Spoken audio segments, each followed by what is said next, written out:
C'est un de ces vendredis soirs à Las Vegas. Il fait une chaleur écrasante. Les rayons du soleil disparaissent peu à peu, laissant place aux néons vifs et colorés qui illuminent le Strip, le cœur de cette ville de tous les excès. Il est 21h et je m'apprête à aller travailler au Paradise, un club de striptease réputé. Je me glisse derrière le volant de ma voiture, le tableau de bord m'indique qu'il fait 45 degrés. J'allume la climatisation au maximum pour échapper un peu à cette fournaise étouffante. Sur ma droite s'étend le Strip, une artère urbaine animée où s'élèvent les célèbres hôtels et casinos. Le Caesars Palace se dresse, majestueux avec sa façade imitant la Rome antique, tandis que le Bellagio éblouit les passants avec ses fontaines dansantes. Il règne une énergie particulière ce soir. Katy Perry est en concert, les Riders jouent leur dernier match de la saison et un grand combat d'UFC à l'Arena attire une foule avide de divertissement. Pourtant, ce qui me captive le plus, c'est le spectacle qui se déroule à l'ouest de la ville. Le soleil, enveloppé dans un manteau de flammes dorées, amorce lentement sa descente derrière les majestueuses chaînes de montagnes qui entourent Las Vegas. Les cieux s'embrasent d'une palette de couleurs chatoyantes, passant du rouge passion au rose tendre, créant une toile de fond à couper le souffle. À chaque fois, je suis éblouie, car ces couchers de soleil sont parmi les plus sublimes que j'ai eu la chance de contempler. Le désert, dans toute sa splendeur, offre un spectacle inoubliable, rappelant que Sin City a bien plus à offrir que sa démesure. J'arrive enfin devant le club. L'atmosphère électrique s'intensifie davantage. Un voiturier se précipite pour prendre mes clés avant même que j'aie le temps de sortir du véhicule. « Comment vas-tu, Lali ? Il y a beaucoup de monde ce soir, ça va être une grosse soirée !» me lance-t-il avec enthousiasme. Un sourire se dessine sur mes lèvres alors que je prends mon sac et descends de ma voiture. Je m'approche de l'entrée du Paradise, une immense porte rouge se dresse devant moi, encadrée par 2 vigiles impressionnants. Le portique de sécurité sonne lorsque je le traverse. Je porte toujours une arme sur moi. Je suis une ancienne policière, et certaines habitudes ne me quittent pas, même dans ce nouvel environnement.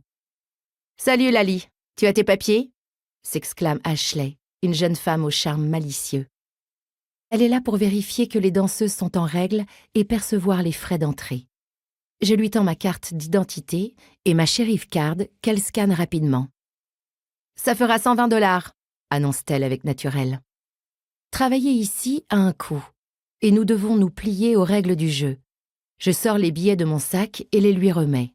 En échange, elle me tend un ticket où sont inscrits mon prénom et mon heure d'arrivée. Je vais devoir le garder précieusement tout au long de la soirée. Une sorte de talisman indispensable à mon séjour dans cet univers parallèle. Enfin, je franchis la dernière porte et je pénètre dans cet espace où les frontières du réel s'estompent, l'intime se mêlant à l'art et l'art s'emparant de l'intime. C'est un monde à part, aussi envoûtant que déconcertant. J'inspire profondément, consciente que cette nuit je serai bien plus qu'une simple danseuse. Je serai une messagère des émotions, une artiste de l'éphémère. Mes yeux s'habituent progressivement à l'ambiance sombre et tamisée, ponctuée de ci de là par des lumières colorées et des jeux de miroirs. La musique est forte et rythmée, créant une atmosphère énergique et sexy. Le contraste avec la chaleur à l'extérieur est saisissant. Je frissonne. La salle est pleine. Des clients sont assis à des tables où, autour de la scène, ils sirotent des boissons alcoolisées et jettent des billets de banque aux danseuses. Des écrans de télévision diffusent un combat d'UFC attirant l'attention de certains passionnés. Je peine à traverser le club et me dirige vers le bar où le barman s'affaire à préparer des cocktails, à servir des pintes de bière mousseuses et à remplir des verres de whisky. Je me fais bousculer par des serveuses habillées en tenue légère. Effectivement, il y a beaucoup de monde ce soir. La nuit s'annonce brûlante. Les clients sont assis sur des tabourets de bar, ils discutent, rient et partagent des histoires avec les danseuses. Je reconnais des visages. Certaines me regardent passer en me gratifiant d'un sourire, d'autres n'ont pas l'air heureuses de me voir. Quand tu fais un métier où se mélangent femmes et argent, cela crée pas mal de tensions. J'ai appris à rester loin des conflits. C'est pour cela que j'aime travailler seule. Et ça énerve certaines filles. Je suis la Française, celle qui a un accent sexy et qui est la plus bankable. Elles veulent toutes être mes amies, mais au fond, ce sont toutes des ennemies.